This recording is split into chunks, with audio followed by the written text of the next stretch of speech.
Welcome to Becoming is Messy, where we dive deep into the journey of survival, transformation, and everything in between. I'm your host, Megan Dawson, here to share the honest, unfiltered stories behind my own process of becoming. Life isn't a pretty and perfect straight line, and neither is becoming the person we're meant to be. Here, we embrace the ups, the downs, all the beautiful, chaotic, messy moments that shape who we are. Whether you're in the thick of change or reflecting on past transformations, this space is for real conversations about what it means to grow, stumble, and rise again. So get comfy, settle in, and let's get messy. Hello, fellow messies. Welcome back to Becoming is Messy. This is episode 9, where we cover the very final step in the imperfect level up. I honestly cannot believe we've made it this far already. How is that possible? It feels like just yesterday we were kicking things off with the very first episode, where I shared an overview of my trauma journey and the vision for this podcast. And now, here we are, wrapping up our very first chapter together, heading into welcoming guests on the next show. Before we dive into today's episode, I just want to take a moment to say thank you. Truly, from the bottom of my heart, thank you for being here.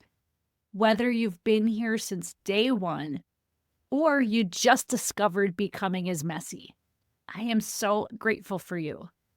Kicking off this podcast has been an incredibly personal journey for me.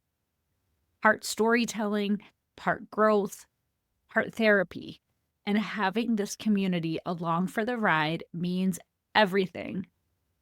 The Imperfect Level Up system was born out of lessons I had to learn on my own journey of becoming in order to take the steering wheel of my own life.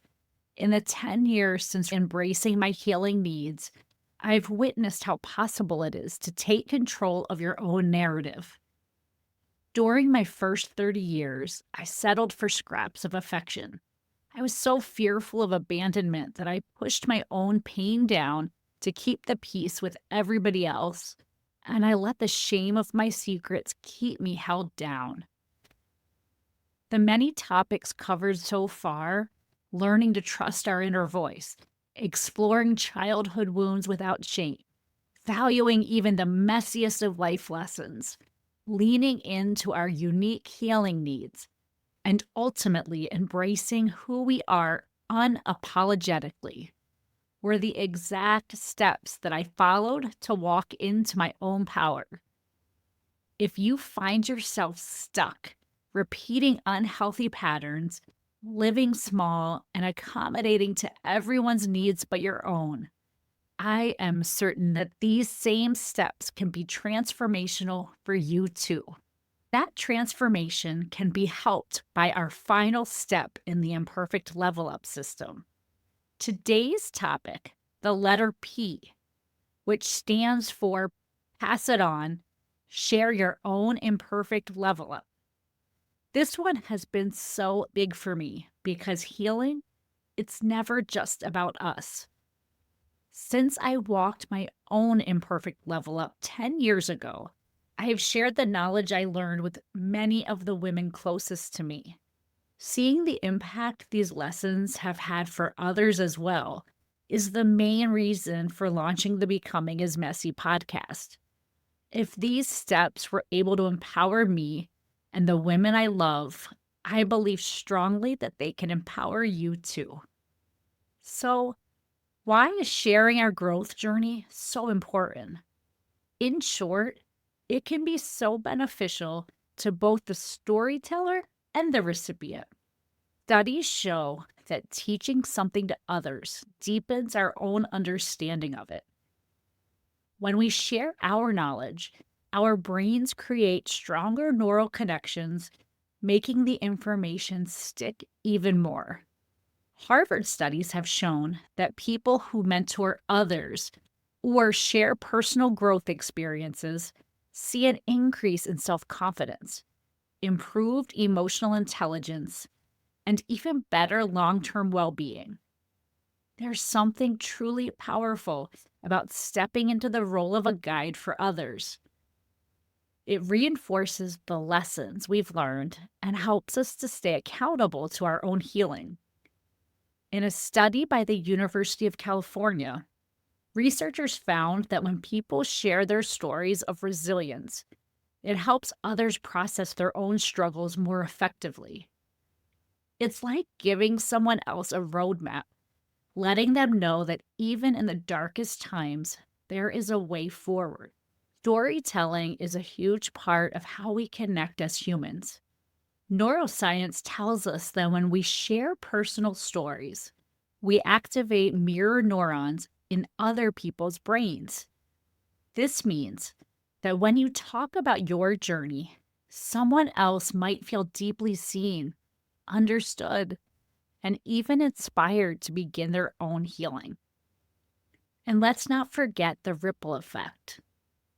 When one person commits to their healing, it spreads. Your growth impacts your friendships, your relationships, your kids, your colleagues. Healing is contagious. So, how do we actually pass on what we've learned? Let's break this down into a few actionable steps. First, own your story with confidence. Before we can share, we have to own it. No more minimizing your experiences or feeling like your journey isn't big enough to matter. Every transformation, every lesson, every moment of growth, those are valuable. Reflect on your journey, the lessons you've learned, and how those moments shaped you. Find safe spaces to share. You don't have to start by broadcasting your story to the whole world. Maybe it's a deep conversation with a friend, a journal entry that later becomes a blog post, or even a voice memo to yourself as practice. Sharing starts small. Use the power of vulnerability. Brené Brown says it best. Vulnerability is the birthplace of connection and the path to the feeling of worthiness. When we share the hard stuff, the mess, the pain, the growth, we invite others to do the same. And that is where real transformation happens. Be mindful of who you share with. Not everyone is ready to hold space for our stories, and that's okay. Choose your audience wisely. Safe, supportive spaces foster meaningful discussions, while unsupportive or judgmental ones can make us retreat. Trust your gut on this one. Teach through your actions. Leading by example is one of the most powerful ways to inspire others. You don't have to preach, post, or go viral to make an impact. When people see you setting boundaries, prioritizing healing, and making choices that align with your values, they take notice. Start conversations that matter. Ask open-ended questions, invite deeper discussions, and normalize talking about healing, growth, and resilience. Whether it's with your kids, partner, friends, or colleagues, create a space for authentic sharing. Encourage others to share their stories. Sometimes the best way to pass it on is simply to listen. Make space for others to share their own journeys. Ask thoughtful questions, validate their experiences, and remind them that their mess, just like yours, is part of becoming. When we share our stories, remind others that they're not alone, that healing isn't about perfection, it's about progress. Growth isn't linear. It's messy, unpredictable, and sometimes downright chaotic. But when we open up, when we create safe spaces for honesty and connection, we give each other permission to embrace the mess and keep moving forward. For me personally, vulnerable storytelling has been an evolution. At first, I shared my deepest secrets with the safest of loved ones. As I got stronger, I felt more confident to be fully transparent with more people. I now am at a point where I am sometimes considered an oversharer.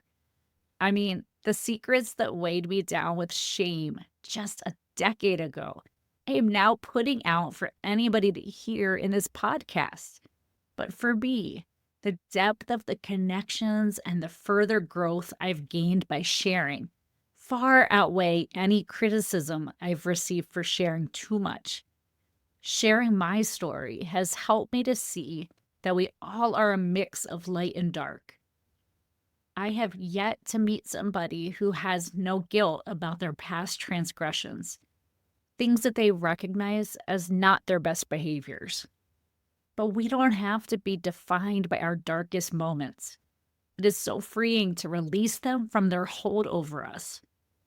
Now, I'm not saying you need to share your entire life story with every person you meet or a podcast to bare your soul.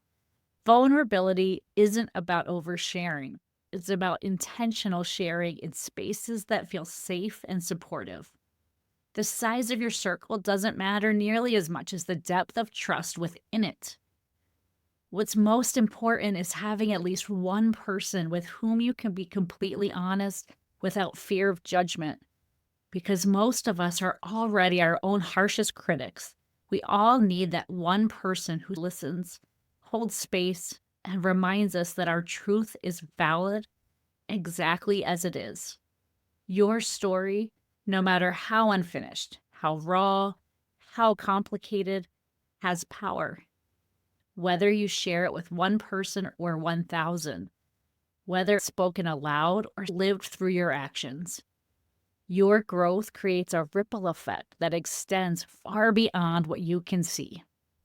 So take what you've learned, hold it with pride, and when the moment feels right, pass it on, because healing isn't just about you. It's about all of us. And together we rise. Togetherness is exactly what's on my mind as we wrap up this first chapter and enter a brand new era of Becoming is Messy. Starting next episode, I'll begin welcoming guests to the show. People who have walked through their own messy journeys and come out the other side with stories, wisdom, and a whole lot of realness. We'll be talking to trauma survivors, mental health experts, relationship specialists, resilient coaches, light workers, and so much more. These conversations are going to be a mix of every emotion, raw, hilarious, motivating, and deeply moving. If you are interested in sharing your own story, there's a guest application on the Becoming is Messy section of the megandawson.com website. We already have so many incredible applications and the first few guest episodes confirmed. I thought long and hard about the best topic and person for our very first guest episode. And I landed on the person who has played the biggest supporting role of my healing journey. I can't say enough about the importance of loved ones who provide an optimal environment for those of us healing from chronic trauma. Who better to be my very first guest than the man who has lived through my becoming journey alongside me? Yep, that's right. My husband, Kelly, is joining me for episode 10. In his own right, Kelly is an amazing human. His servant heart is always inspiring him to show up for others. As the head of our home team, an incredible friend, and through his community involvement as an athletic guide for persons with disabilities, and as an ambassador for Lululemon. Kelly has so many amazing attributes, but for me personally, his unwavering encouragement, support, and love have been critical to my growth. From our very first days together, Kelly has been open to me just as I am. He's loved me wholeheartedly, listened to every one of my stories more than once. He's never made me feel judged or less. I've grown into a more well-rounded version of myself because of his partnership. In our podcast episode, Kelly and I plan to pull back the curtain on what it's really like to be married to someone with a chronic trauma background. We'll share our origin story, how vulnerability and authenticity have been at the heart of our partnership, and why skeletons in our closet were foundational to our bond right from the start. Plus, we'll share a bit from our home team philosophy, co-parenting our blended family with 3 teenagers, and of course, Kelly will be spilling some tea that I promise not to edit out. We're going to have fun. All right, Messies. This episode marks both an ending and a beginning. We've gone deep, unpacked some serious truths, and laid the foundation for what's next. Some key takeaways for this episode. Your healing isn't just for you. It has a ripple effect. Sharing your knowledge strengthens your own growth and impacts those around you. The journey is ongoing, and we are never done becoming.